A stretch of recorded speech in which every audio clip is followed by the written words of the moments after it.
Guys, we are back in JavaScript, more on control flow in JavaScript, and I actually made bad versions of this on my new laptop, and the webcam didn't work out as well as I wanted it to, and everything else, so we're just going to go ahead and redo these next few sections like we did for Dragon Slayer, so I'll be resetting the code as we go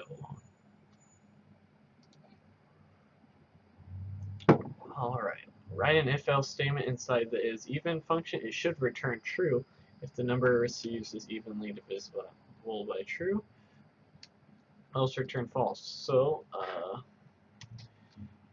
we're going to say if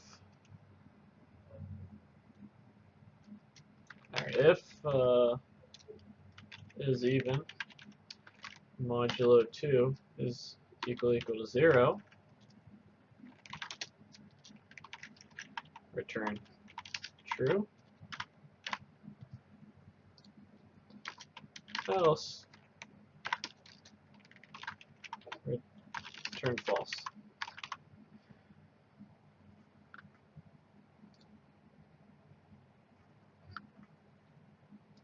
Looks like your function returns false when the number is equal to 2.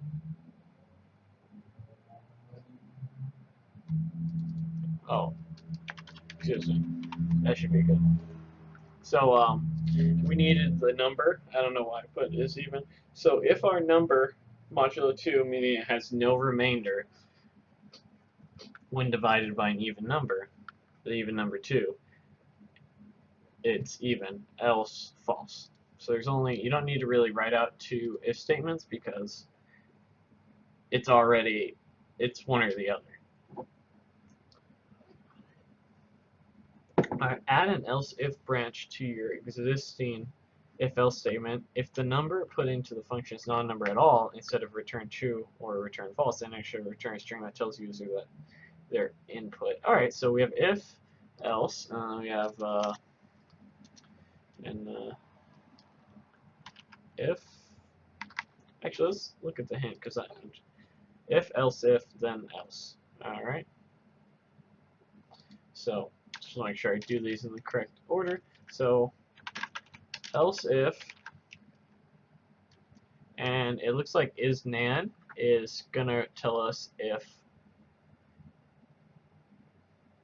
it is a number. Alright, so we're gonna say else if isNan number.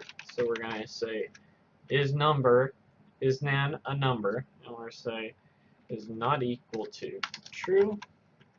We wanted to put something console.log, and this is not a number.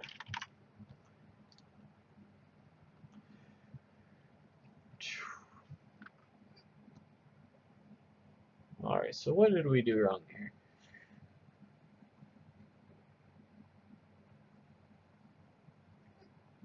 Oh, maybe return?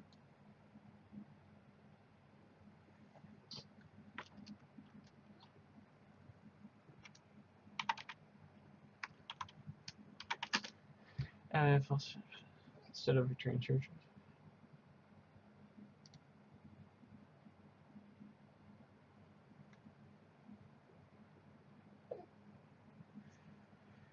Your function returns true for 3. Let's see here. If, else, else.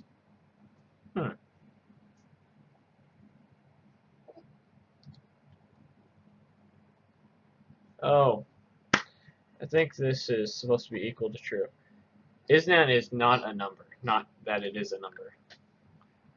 Looks like you have an inference rare. Maybe delete is even? No. Alright, here we go. There we go. So isNan is saying it's not a number, so Barry is true because it's not a number.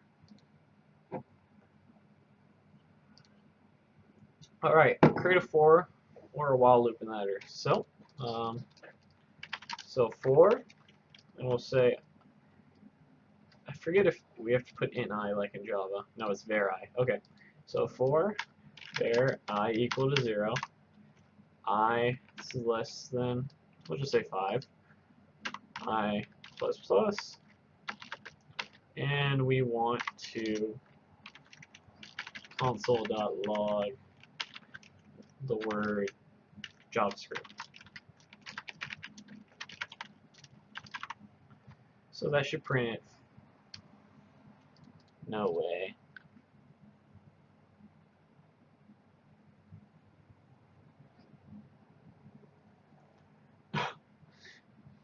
I plus plus, where I, oh, there we go, so equal to 1, so 0 rather. So it should print out 5 times, 1, 2, 3, 4, 5, there we go. Set the code. Take a look at this. Can you see how the switch statement works? Okay. Switch statements are kind of like if statements, except it's when the if statements just have like one variable. It's just easier. It's like, is it this one? No. Is it this one? No. Is it this one? Yes. Bam. Break the loop. You'll see in a second. It's not. What do you want for lunch? And we'll say soup. So it's gonna basically the switch. Lunches are input in this case. The switch is checking our value of lunch in every one of these cases, and it's gonna see if it matches any of them. If it does, it's gonna do something. So in this case, soup, got it. Tomatoes, my favorite.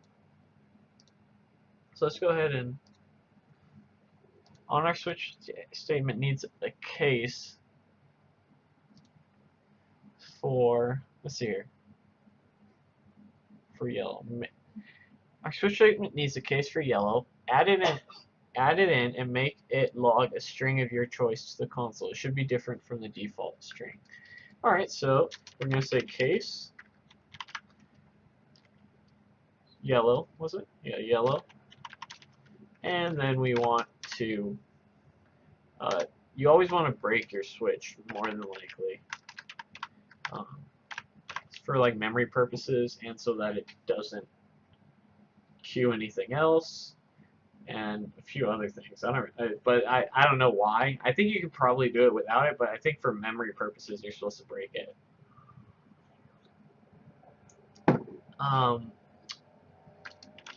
Console.log, and we'll say something along the lines as yellow is the color of the sun. Don't forget to end your case with a break statement, otherwise it'll go and execute the code for default too. Okay, so that's why you do it, because otherwise it'll do the default. So let's go ahead and save and continue. So in this case, let's test yellow, and yellow is the color of the sun. Cool. So add a default block at the bottom of the switch statement. Pretty simple, and I'll probably mess it up my first try. So we want to print out a statement. The default is basically the last statement if none of your switches are met.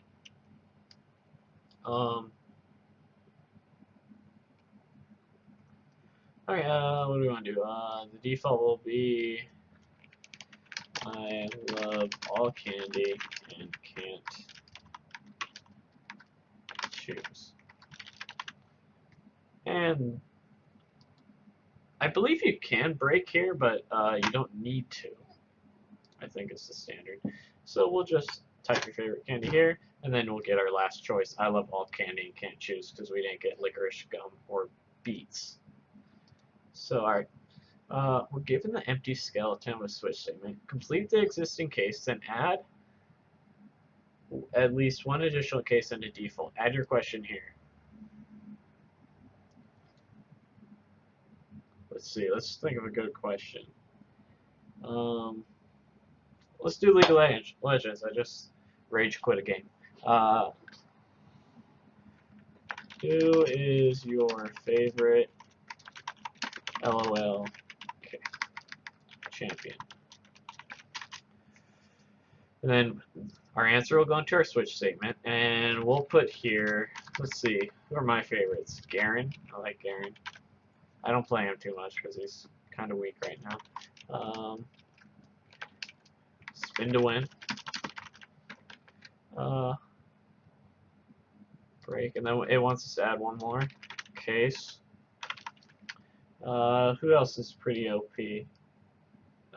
I'm only plat 4 guys, so I'm not like super great, but I'm alright. Let's see here.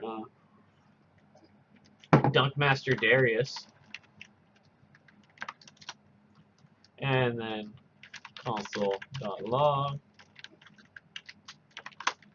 Space Jam theme song cues in the background. Dot. Alright, and then our default.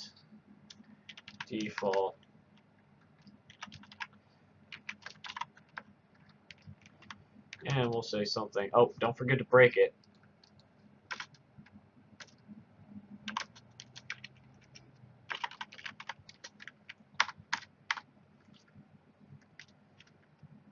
We'll say something along the lines of console.log. There are almost 120 champions. I can't choose. And that should be good. And we'll just test Darius. Bam, bam. Let's reset this. Alright, include your own switch statement in the editor. It can be anything you like. So don't forget, in this case, we're doing prompt. It could be, we could actually just put var answer equals Dylan. We could do something like this. So you don't have to just do prompt. It just makes sense in this case because why else would you do a switch statement? So switch, and then we'll take in answer. So this one may be a little bit boring, but if I remember correctly, it's a colon, right? Oh no, it's a bracket. Okay, so we'll do case. And we'll say Dylan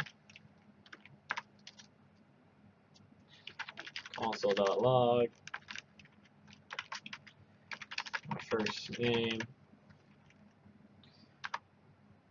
and then we'll do case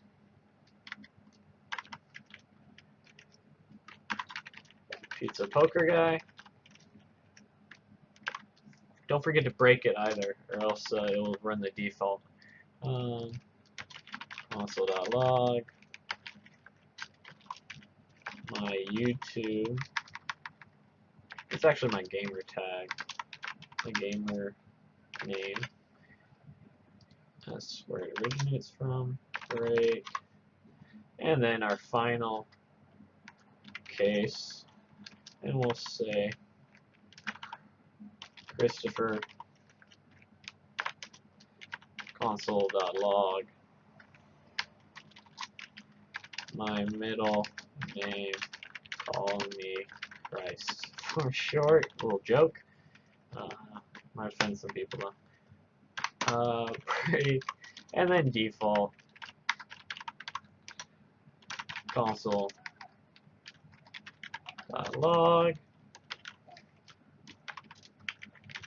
none of the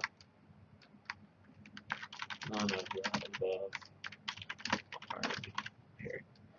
And I believe that should work straight up. So my first name. Alright, in this case, save and submit to move on to the last section of this lesson, logical operators and, or not. So if you're familiar with any of these, start making sense. Set both variables and come true. Alright, so, wait, what?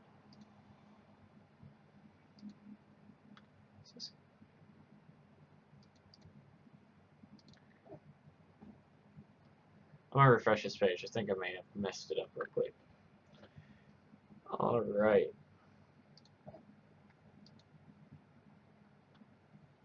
Complete lines 3 and 4. So var I love JavaScript is equal to true. And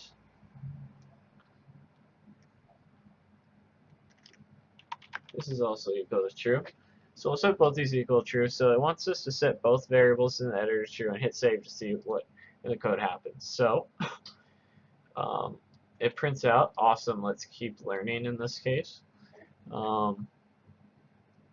It works right there. So we'll just keep it going here. It'll make more sense as we type out our own. I don't really like when they give you full examples, just because I get they're there so you can go back and look at them, but you don't really learn. Create two variables, hungry and food here. Alright, so we'll say var hungry equals, set it to nothing, and then var food equals,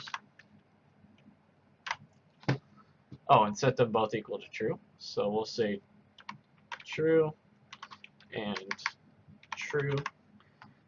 Inside the eat function, create an if statement that returns true. Alright, so if that returns true only if both hungry and food are true. If hungry, so we'll do it like this. If hungry is equal to true and food is equal to true,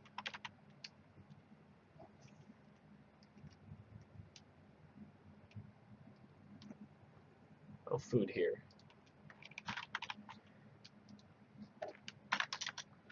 We want it to return true, else return false.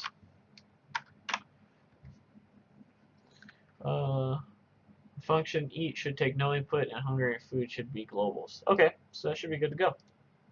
So we don't actually call it, but just for the sake of it, let's go ahead. It should return true if we call eat.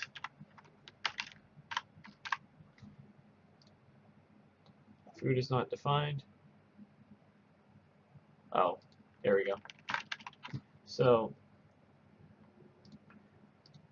there you go, true. Cool. So reset that.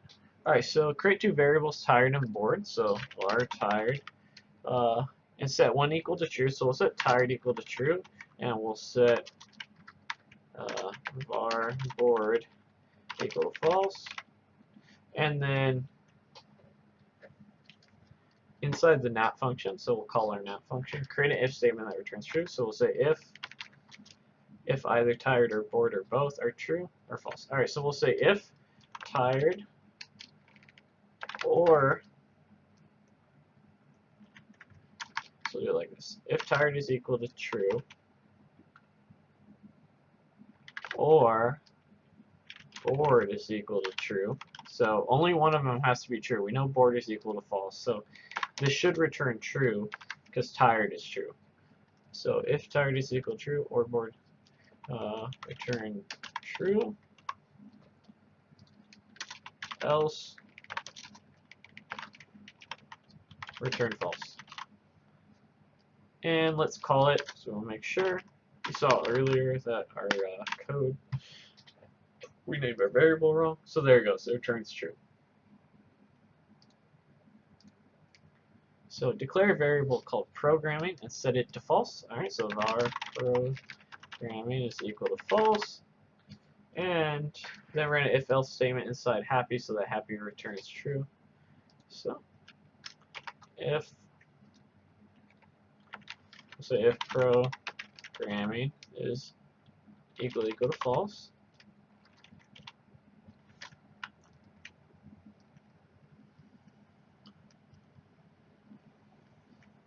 so, alright, wait. Create a variable called programming. Then write an if else statement inside happy so that happy returns true if programming is false and false otherwise. Programming is equal to false, return true. But I think they want us to do it like this. So we'll say not equal to true. Else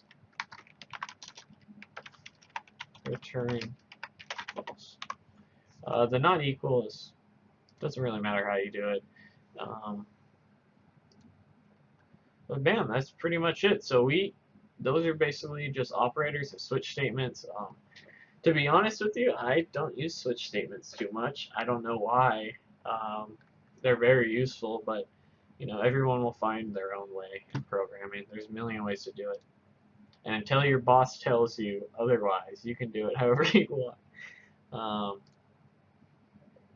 Um, so up next, code your own adventure too. So it looks like a lot of stuff going on here, but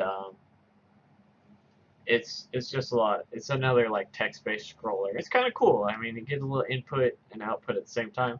But I'll see you guys in the next video. And as always, thanks for watching, and constructive feedback is always appreciated.